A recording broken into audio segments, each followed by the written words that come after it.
आज दिल्ली के इस मुस्तफाबाद में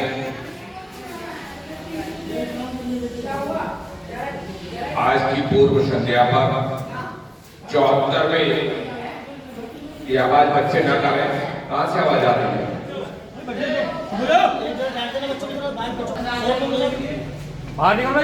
देश और देश की राजधानी दिल्ली और दिल्ली के मुस्तफाबाद के इस प्रांगण से मैं 74वें गणतंत्र दिवस पर आप मुस्तफाबाद निवासियों को, क्षेत्रवासियों को, देशवासियों को अपनी हार्दिक शुभकामनाएं प्रेषित कर रहा हूं, बधाइयां दे रहा हूं। और उस बधाई और शुभकामनाएं से पहले मैं उन महान सपूतों को, उन अमर शहीदों को भी मैं कोटि कोटि नमन करूंगा, जिनकी वजह से आज का ये दिन हमको देखने को मिला। लेकिन ये देश चाहे मुस्लिम हो, चाहे हिंदू हो, चाहे सिख हो, चाहे ईसाई हो, लेकिन सबसे पहले हम भारतीय हैं। और भारतीय होने के नाते क्या आप भूल जाएंगे अब्दुल हमीद को? क्या भूल जाएंगे उन शख्सियत को जिनकी मैं एक शेर सुना करके, दरिया के दिल से पूछो, दरिया के दिल से पूछो, साहिल के लाभ से पूछो, एक मौज नसी का मुद्दत के बाद उभरना। मेरे मुस्तफाबाद के साथियों, हमारी बहनों, हमारे हाजी जी भाई, मंच पर आलम जी, निजाम जी, इमरान जी, चांद जी, साहिद जी और रंगेश जी और सम्मानित हमारे सभी भाइयों, मौजूद हाजिरीन, मैं आज आप लोगों से, मैं हाथरस का निवासी हूँ जो कभी जनपद अलीगढ़ हुआ करता था। मेरी जमीन, मेरे किचन तक अखिलियत समाज के लोग आज भी किचन तक देखभाल और जमीन जायदाद की देखभाल वही लोग करते हैं। तो रोजा इफ्तार ईद मिलन समारोह मैंने जनपद अलीगढ़ से शुरू किया। अभी मैं जब आ रहा था तो अनीस मेरा प्रिय भाई है, उसके कोई चश्मे वाले यहाँ हैं, तो उन्होंने कहा कि आपने मुझे पहले नहीं बताया। और मैं मुस्तफाबाद में पहली बार नहीं आया हूँ। मेरा 47 साल का राजनीतिक जीवन है। 47 साल के राजनीतिक जीवन में मैंने कांसीराम का प्लानर, प्रोजेक्टर, एडवाइजर, फाइनेंसर, हाथी का हिंदुस्तान का फर्स्ट अवार्डी हूँ। मैं मायावती को लेकर के भाषण सिखाया, लेकिन मायावती ने जबान की बजाय जात की दुकान, और जात की भी नहीं, दलित की नहीं, दौलत की दुकान शुरू कर दी। तो मैं पहला हिंदुस्तान का व्यक्ति हूँ जिसको पीपी सिंह, शरद पासवान खुद हाथरस लेने गए थे।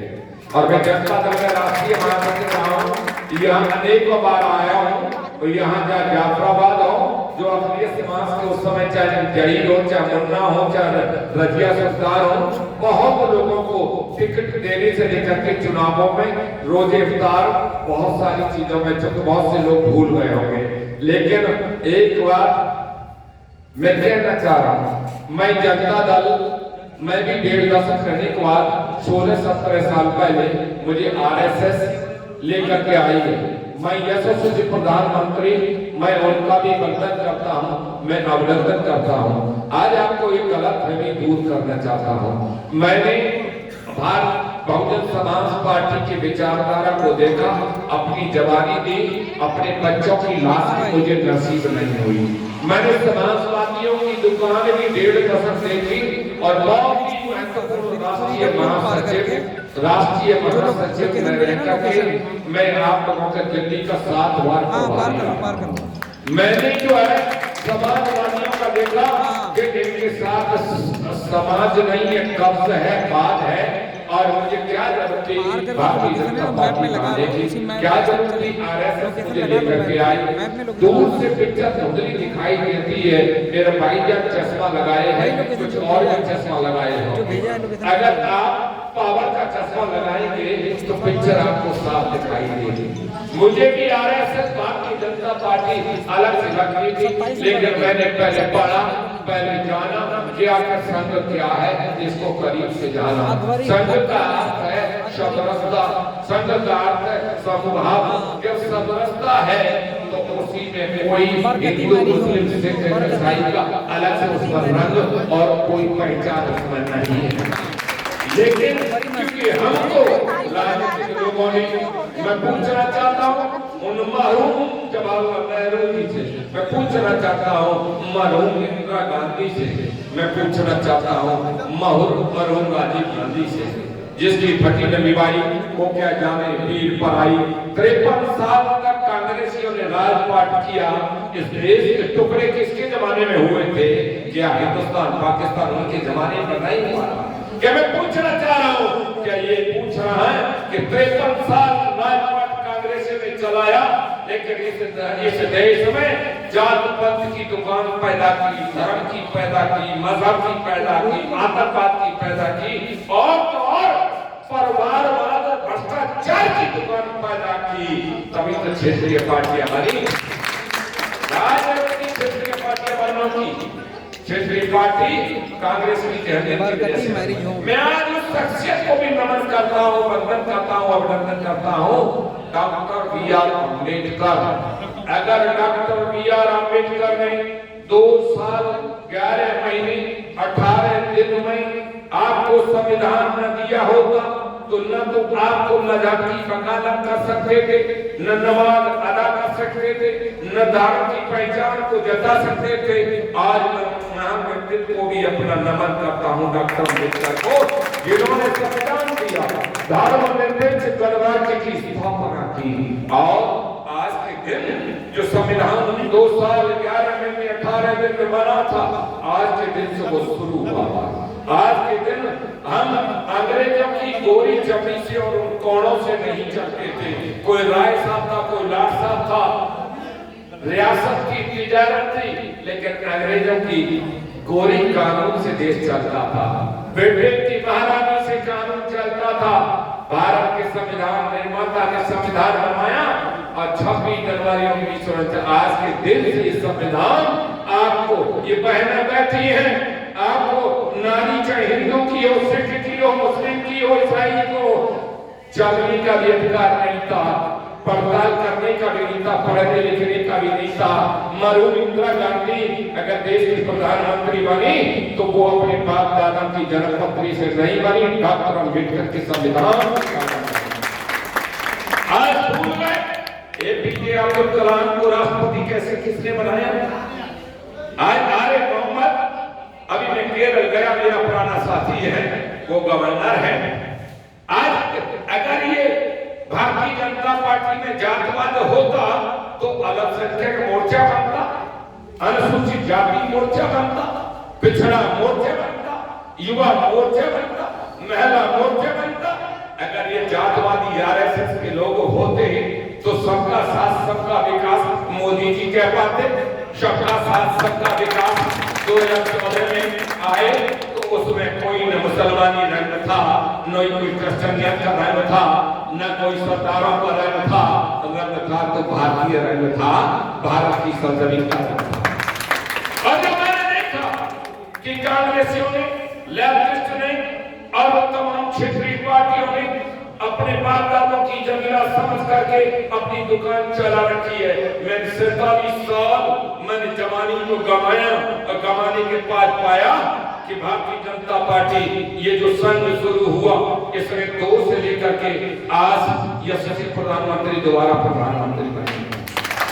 आज 1970 ईस्वी में मोहम्मद पैगंबर साहब मक्का में जन्म लिए और उन्होंने अपनी जहनीत, अपनी अनुभव, अपनी भावना, अपनी भाईचारा, अपनी इबादत, अपनी इमारत, उस इबादत इमारत से वो 613 में आपको पता होना चाहिए अरबी लोग जहां एक तरफ अल्लाह की इबादत का बात करते थे, वहां हिंदू देवी देवताओं का भी पूजन करते थे। दोहरा चलन था। लेकिन जब मक्का के बाद मदीना फतेह हो गई, मक्का भी फतेह हो गई। क्यों हो गई? भाईचारे से हो गई। क्यों हो गई? इबादत से हो गई। क्यों नहीं हो गई? क्योंकि ये लोग, आप लोग उचकते हो, कांग्रेसी उचकाते हैं। मैं पूछना चाह रहा हूँ, आप पैदा कहाँ होते हो? कोई भी विश्व का मानव पैदा कहाँ होता है? जमीन पर। दफन कहाँ होते हो? जमीन पर। नवायाना क्या करते हो? जमीन पर। अरे क्यों कांग्रेसी और लेफ्टिस्ट के चक्कर में बर्बाद हो रहे हो? मादरे वतन उर्दू में कहते हैं और वंदे मातरम, क्योंकि मैं जहाँ पैदा हुआ हूँ मैं नमन करता हूँ, वंदन करता हूँ। आप उचकते हो कि ये तो बीजेपी का नारा है, हम नहीं करेंगे, ये तो संघ का नारा है। सबसे मेरे जैसा व्यक्ति स्टीलनेस व्यक्ति था, समाजवादी था, बहुजन समाज पार्टी का धुरंधर, कांसीराम का सबसे निकटतम व्यक्ति था। मैंने जवानी गवाई, मैंने देखा समाजवादियों को, मैंने देखा बहुजन समाज पार्टियों को कि एक दलित की नहीं, जिसका 870 करोड़ रुपया कहां से जमा कर लिया। आज उस दलित की बेटी को दौलत के अलावा दलितों की जरूरत नहीं है, बहुजनों की जरूरत नहीं है। आज मेरे जैसे व्यक्ति को यशस्वी प्रधानमंत्री मोदी जी ने, मैं आया तो मुझे मोर्चे का वरिष्ठ राष्ट्रीय उपाध्यक्ष बनाया, महासचिव बनाया। मैं 17 राज्य में प्रभारी रहा हूँ आपका। मैं दिल्ली का भी रहा हूँ, हरियाणा का भी रहा हूँ, गुजरात का भी रहा हूँ, मैं जम्मू का भी रहा हूँ, मैं हिमाचल का भी रहा हूँ। और आपको पता होना चाहिए, कोई एमपी 7 बार लाल बिहारी तिवारी मुझे कह रहे थे, रतन साहब मैं 4 बार में सज्जन कुमार को हराया, मैं सीधा दीक्षित को हराया, लेफ्टिनेंट गवर्नर हराया, मैं सांसद जो है और मैं केंद्रीय मंत्री भी रहा हूँ। लेकिन मोदी जी अमित जी के पास गया कि मुझे सब चेयरमैन एक बार मौका दीजिएगा, तो नहीं, हमने रविचंद्र को कह दिया। भाई रविचंद्र ने मैंने कहा समझा कि कौन खेती चिड़िया, मुझे आज रतन साहब पता चला आप तो चिड़िया नहीं चिरौता हो। माननीय मोदी जी ने 18 में चेयरमैन बनाया, और चेयरमैन का मतलब मालूम है आपको? Catering, canteen, vocational guidance, focus, safety, security, sound modification, railway station में चढ़ने से उतरने तक संपूर्ण भारत की ट्रेन और संपूर्ण भारत का स्टेशन मेरा क्षेत्र है। मैंने अपनी उम्र नहीं देखी, अपना शरीर नहीं देखा, मैंने जात नहीं देखी, मैंने धर्म नहीं देखा, क्योंकि भारतीय रेल देश सरकार का सर्वोत्कृष्ट माध्यम है। वो कोई जात की ट्रेन नहीं है। 2.25 से 2.5 करोड़ लोग प्रतिदिन रेल में यात्रा करते हैं। वो जात की ट्रेन नहीं है, धर्म की ट्रेन नहीं है। मैं जहाँ एक दिन अयोध्या गया, मैं ताजमहल भी गया, तो मुझे तो मोदी जी ने नहीं रोका, मुझे किसी ने नहीं रोका कि आप वहां जाइए, ताजमहल में जाइए। क्यों? क्योंकि मोदी जी ने सबका साथ सबका विकास की बात कही है। इसलिए आज मैं आया आपको बताने, आपको जताने, आपको समझाने। मैं बहुत विषम परिस्थिति में आया हूँ, मैं विषम में आने का बिल्कुल संभावना नहीं थी, लेकिन आलम जी को और यहाँ सम्मानित भाई लोगों को मैं इनके किसी कारणवश में आ पाया। लेकिन आज मैं एक चीज जरूर कहना चाह रहा हूँ, एक बुजुर्गों, नौजवानों, कहीं कम से कम आप अपनी जहनीत को बदल दो। आने वाला कल आपकी पीढ़ी, आपकी संतान, आपके बच्चे आपको गालियां देंगे। सरकार में पूछना चाह रहा हूँ, विकास तुम्हें किससे चाहिए? अरे सरकार जो खजाने का मालिक होता है, विकास तो वही करेगा। आज सड़कों से पैदल करने वाला तुम्हारा विकास करेगा। अरे मुझे राहुल भैया तुम्हें एक बात बता दे, टी-शर्ट का बड़ा हल्ला हो रहा है तेरा, टी-शर्ट गर्मी आ रही है, टी-शर्ट तुरंत का मचा दिया, लोग बड़े खुश हो रहे हो। कवाई कांग्रेस, अरे कहां से आ जाएगी? 53 साल जिस कौमे ने राजपाट किया, कौमे से अलग हट करके कोई भी देश का, क्या भूल के डॉक्टर अम्बेडकर नहीं हो सकते थे? देश के टुकड़े क्यों हुए थे?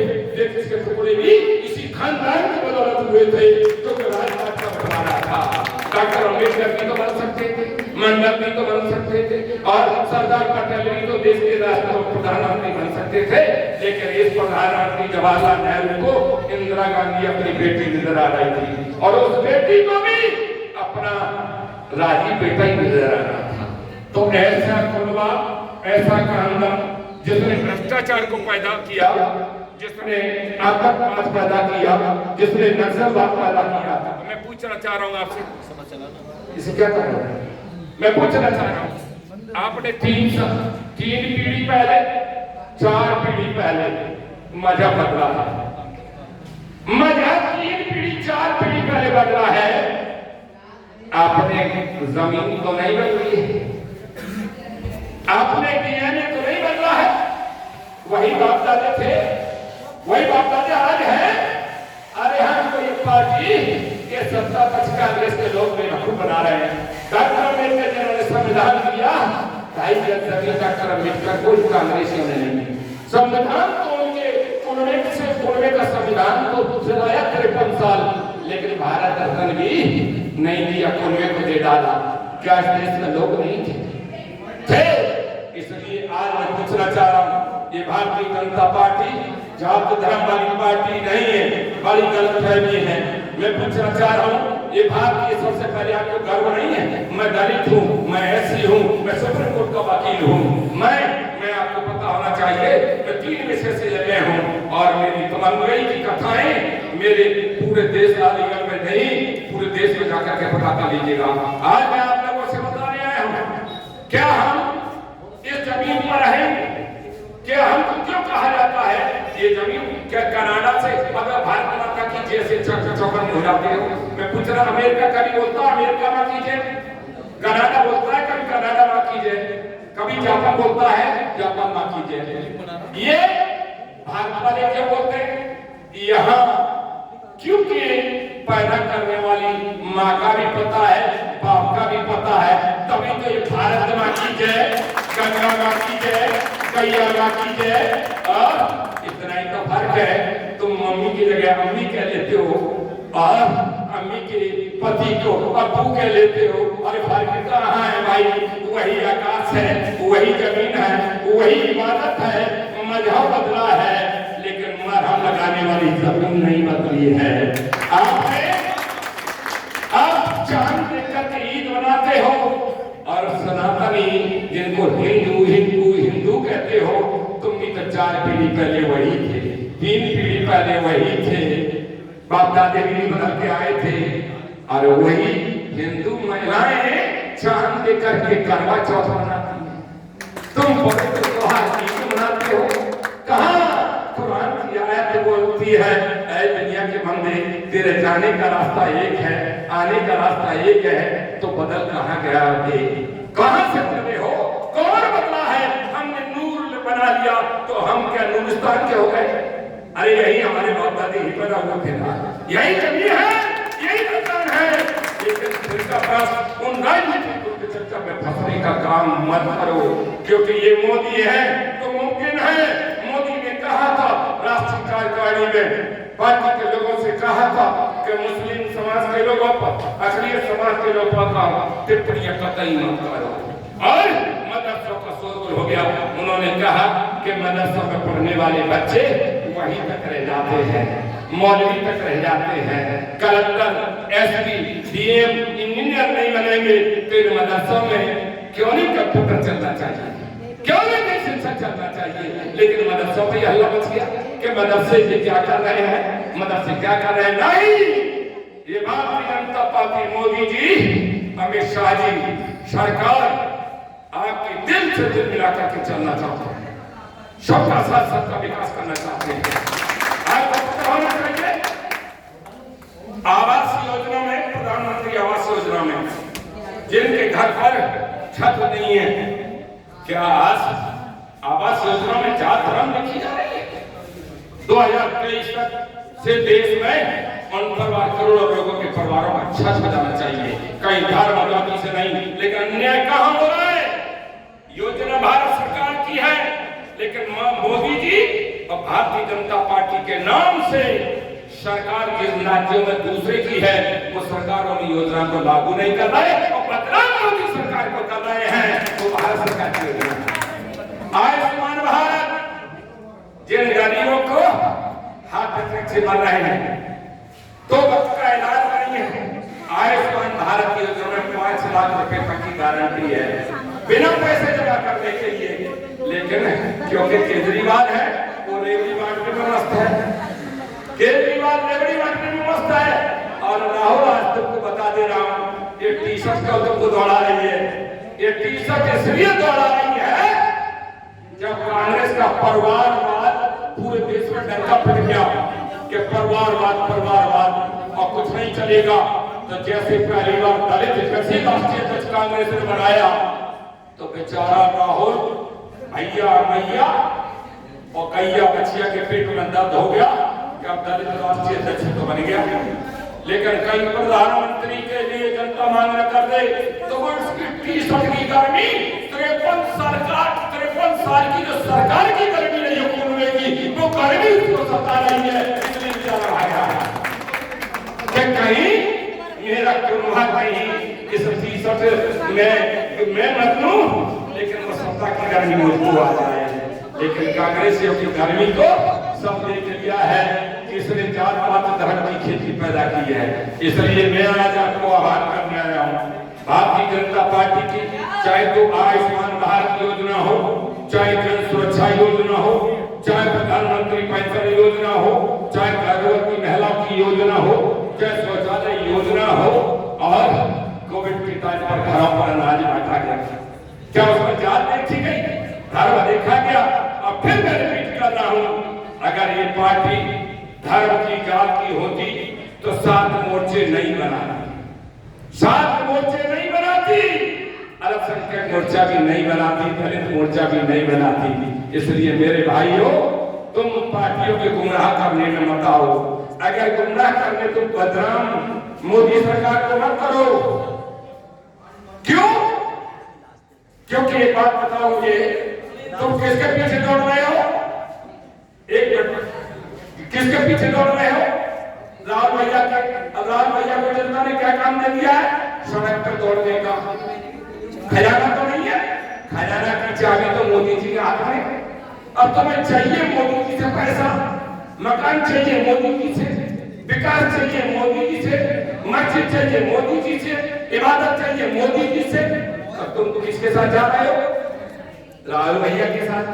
तो राहुल भैया तो तुम्हें सड़क पर ले जाएगा, चलो भैया मैं भी पैदल तुम भी पैदल, कहां से मिलेगा? तुमको मिलेगा? ये गाली देना छोड़ दो।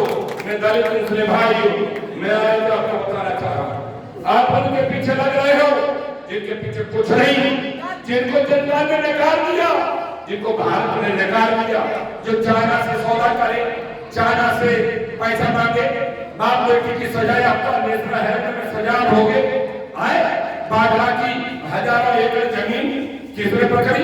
एक कन्भाई बना मोटा, तो वही जो टी-शर्ट वो गर्मी उसको बेचारे को के मुझे टी-शर्ट के चक्कर में सत्ता थल्ले पड़ जाए, दलित छोड़ा दे तो देखो ये प्रधानमंत्री भी दलित की मांग करते हैं, तो इसलिए वो गर्मी उसकी टी-शर्ट की बना रही है, गर्मी बना रही है।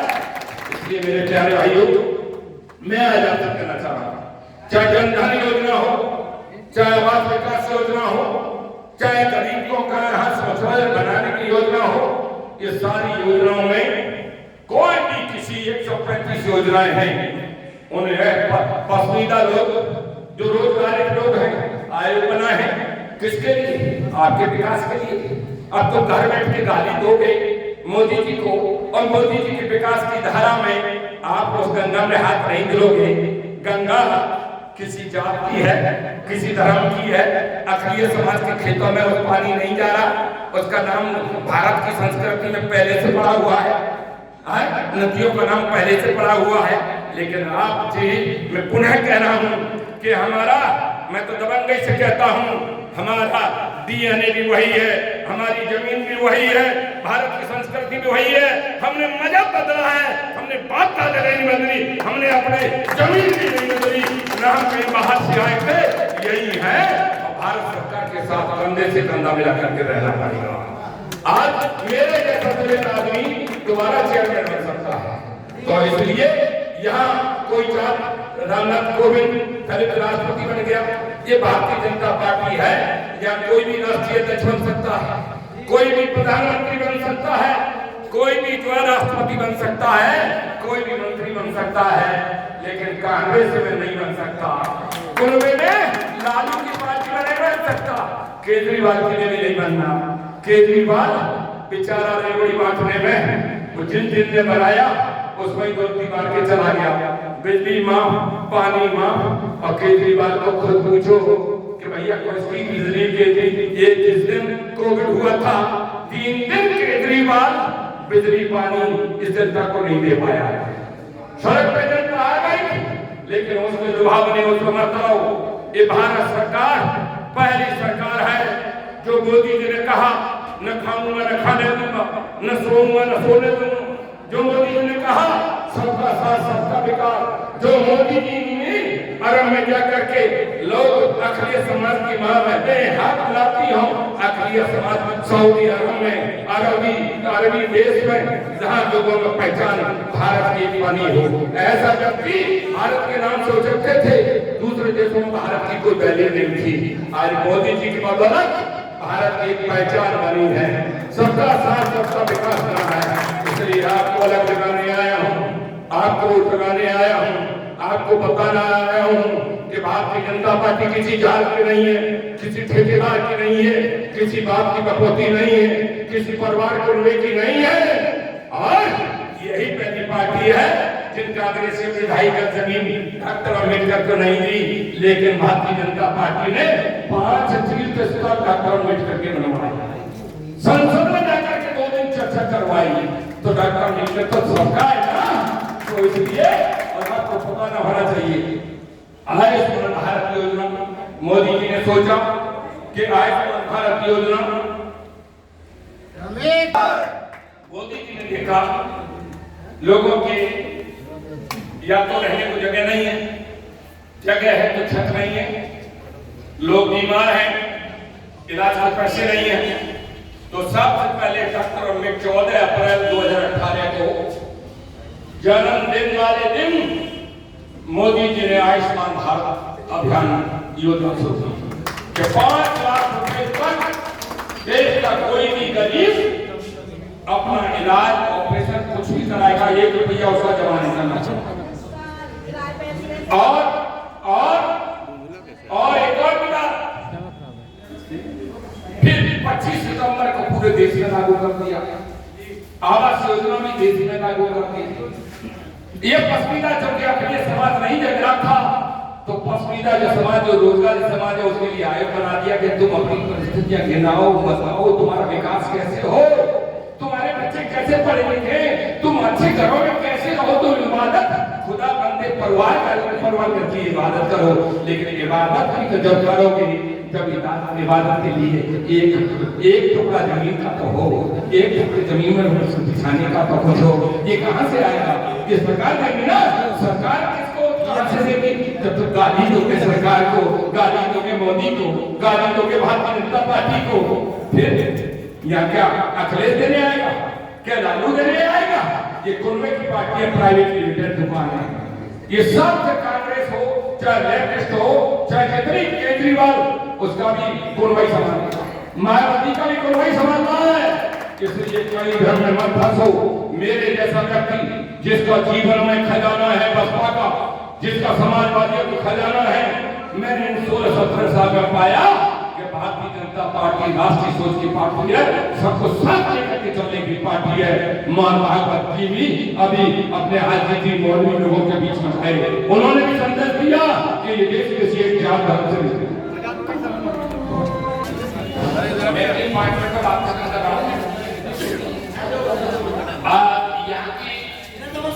मौजूद हाजिरी एक चीज को गौर करें, गांधी जी का मायावती जान गई, राजनीति का लालू जान गए, राजनीति का लालू जान गए, मुलायम सिंह की संस्थान जान गई, राजनीति का जवाहरलाल नेहरू को नाती को जान गए। अरे अखिलेश समाज के लोगों, राजनीति का अर्थ तुम भी समझ लो, राजनीति ही सारे तालों की चाबी है, और सारे तालों की चाबी ऐसे ताले में मत हो जो तुम्हारा खोले ही नहीं, जो ताला तुम्हारी इबादत में भी लग जाए, तुम्हारी सहनियत में भी लग जाए, तो फिर कहां विकास होगा? इसलिए चिंगारियां सोलों से निकलती हैं, चिंगारियां सोलों से निकलती हैं, हवा का एक झोंका चाहिए। सुनो भाई, चिंगारियां सोलों से निकलती हैं, हवा का एक झोंका चाहिए। यारो आसमान तो आप ही छू सकते हैं, आपको एक ही मौका चाहिए।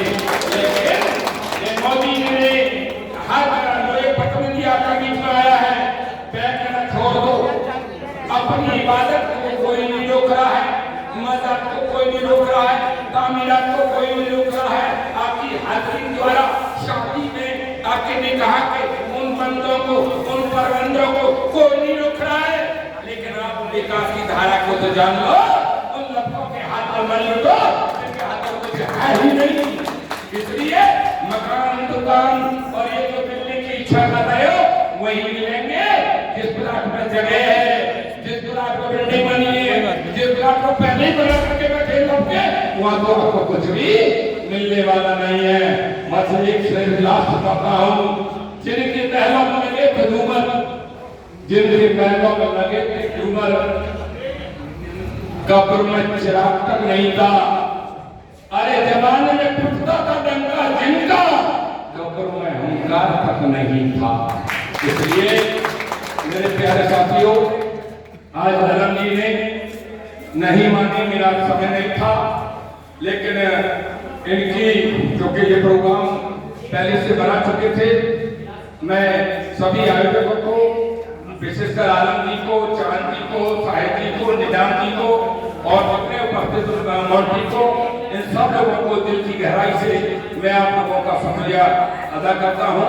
और ये भी आपसे एक मैं गुजारिश जरूर करूंगा, मैं चूंकि पूरा मैं आपको लग रहा हूँ कम उम्र का बंदा, काले बाल है मेरे, मैं 70 वर्ष का बूढ़ा हूँ, लेकिन 70 वर्ष का बूढ़ा पूरी जिंदगी के सारी उखारात को सीख करके उन सारे अकेले बड़े बड़े जनाब सादिक नवाज खां फरकवाली हुआ करते थे, आरिफ मोहम्मद साहब। अभी मैं केरल गया, रेल के मैंने पूरे भारत में नोबेल इम्प्लीमेंट मैंने बहुत सारे रेलवे के इतिहास में नई दिल्ली में 2.5 लाख रुपए जुर्माना किया, अभी जम्मू कश्मीर में 3.5 लाख रुपए जुर्माना किया। भारत के इतिहास में रेल का नया इतिहास होगा। लेकिन आपको ये बताना चाहता हूँ कि आज आपके इबादत और मजहब की वकालत को, मजहब की वकालत के संबंध के निकाह के उन बंधन को कोई भी भारतीय जनता पार्टी का नहीं रोक रहा और बढ़कर हिस्सा लीजिएगा।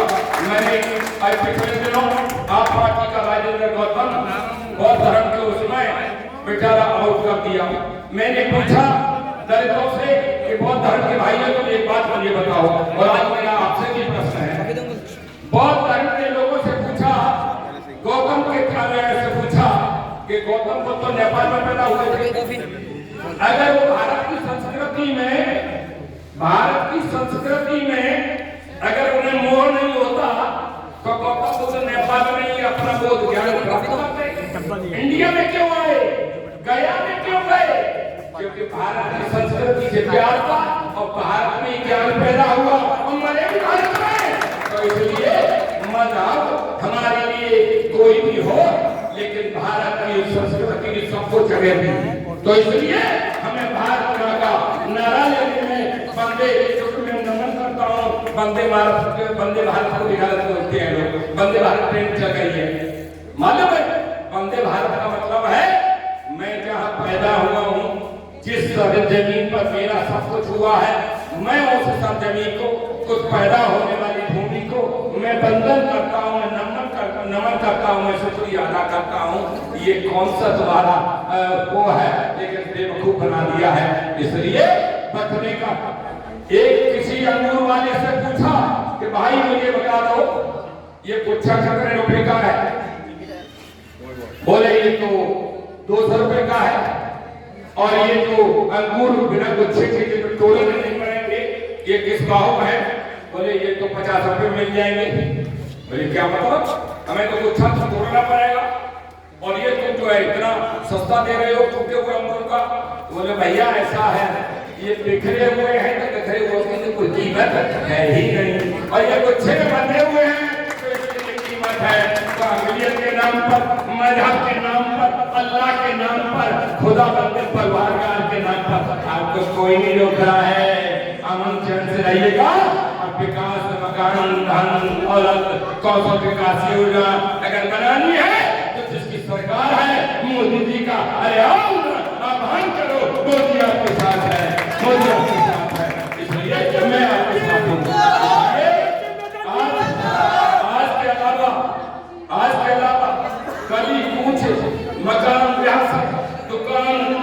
चीज हो आपको दे बोल सकता है जिसकी सरकार हो। कोई प्राइवेट तो तुम्हें कोई संपत्ति देने वाला नहीं है। केजरीवाल अपने पैतृक संपत्ति तो नहीं देगा भाई, अपने घर की संपत्ति नहीं देगा। अब कोविड में क्या मोदी जी ने जात देखी थी? क्या अन्न बांटने में जात देखी थी? क्या कोविड के वैक्सीन में जात देखी थी?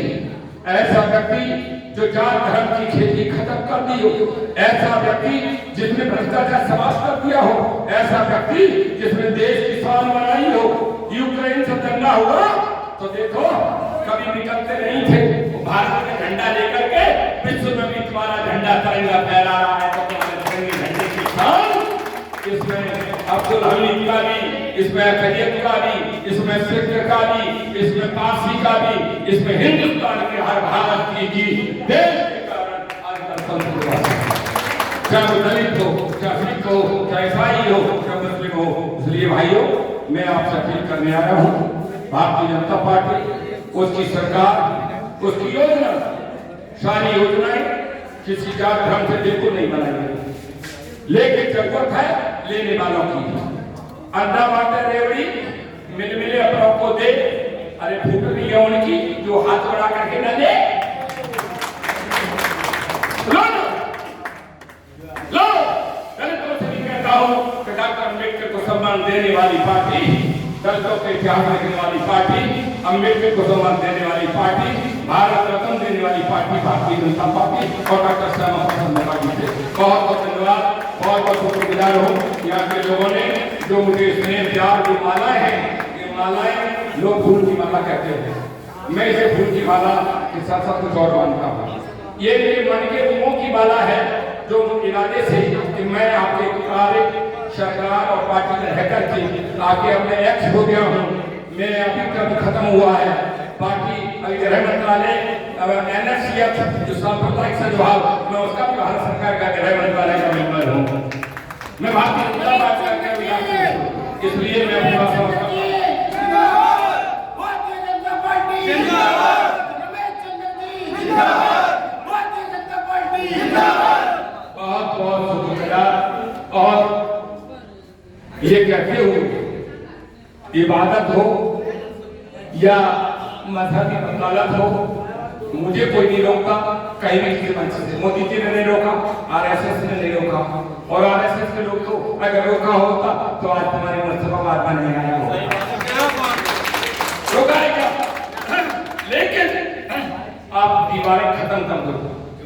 मजहब की दीवार ईद के टाइम पर, चांद के टाइम पर, इबादत के टाइम पर करो, लेकिन जब सत्ता का सबके मजा आए तो हाथ पर रख करके लो, गाली देना बंद कर दो, सरकार को घोषणा बंद कर दो, सरकार आपके साथ खड़ी है। भलो तो सही ना आगे मजा बोले रहे आपको गुमराह करके कांग्रेसी लेफ्टिस्ट केजरीवाल रेवड़ीवाल, अरे बाबा का केंद्र की सरकार अच्छी है, हाँ योजना को लागू नहीं करता। मोदी जी की योजना मोदी की हो गई, मोदी के अपने घर से लाए, वो तो भारत सरकार की योजना है। तो इसलिए जो राज्य लागू नहीं कर रहे वो क्या क्या लागू नहीं कर रहे। अब कोविड वैक्सीन लग गई, ये तो मोदी की वैक्सीन है, ये मोदी की सरकार है, ये बीजेपी सरकार है, सरकार सरकार है। मोदी जी भारतीय जनता पार्टी सब आपके साथ। बहुत बहुत धन्यवाद, बहुत बहुत शुक्रिया, शुक्रिया।